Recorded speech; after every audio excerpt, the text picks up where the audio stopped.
So concussion is a word that's horribly misused and is very poorly defined, and there are no real organic objective measures of exactly what a concussion is. And the other thing is people disagree about what a post-concussion is. It really is the visible manifestation of an event that happens inside the head.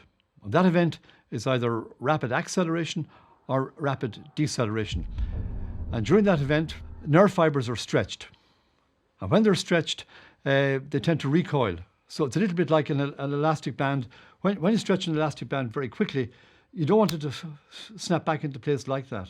So there are mechanisms in place for allowing the nerve fibers in our brain to fall back into position. And it's those mechanisms that may be compromised in some people and give rise to long-term outcomes from repeated concussions. When the nerve fiber stretches, a whole series of chemical events take place. Ions such as calcium are released from the axon. The little channels on the surface of the axon open up.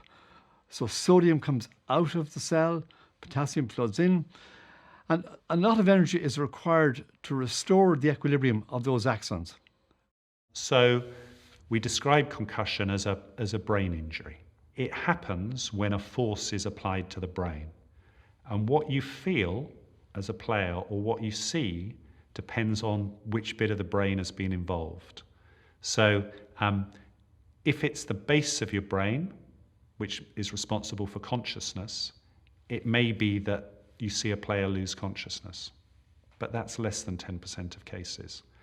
If it's the balance bit of the brain, it may be that you see a player stumble or be unsteady or not be able to get to their feet.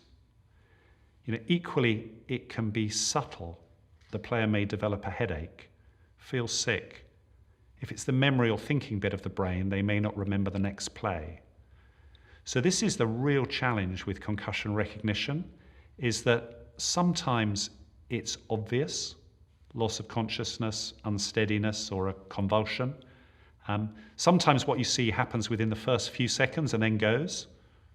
Sometimes what you see develops over 12 to 24 hours and may be as subtle as a player not sleeping well or feeling a little bit more emotional than normal. The recognition of the concussion is difficult. I mean, everybody thinks they know what a concussion is.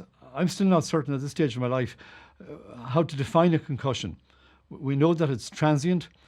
We know that it's brought about by impact, rapid acceleration or rapid deceleration, during which the head may or may not be impacted. But we're not good at saying when the concussion is over or when the player is really back to normal. And that's very, very difficult to ascertain. I think the trouble with the sport of rugby is that the head is, by the nature of the sport, quite exposed. The players are often head down in a number of the different activities in rugby, such as rucking and scrumming, running with the ball, tackling, and their head's often the battering ram. Secondly, I think that rugby players often are running very fast, so there's quite a high energy factor in terms of both the weight and strength of the rugby players and the speed they're running. And so you've got these two things. You've got the head in the wrong place, and you've got the energy that causes the head injury, which both combine to produce not a very good mix in terms of the possibility of head injury and potentially quite severe head injuries.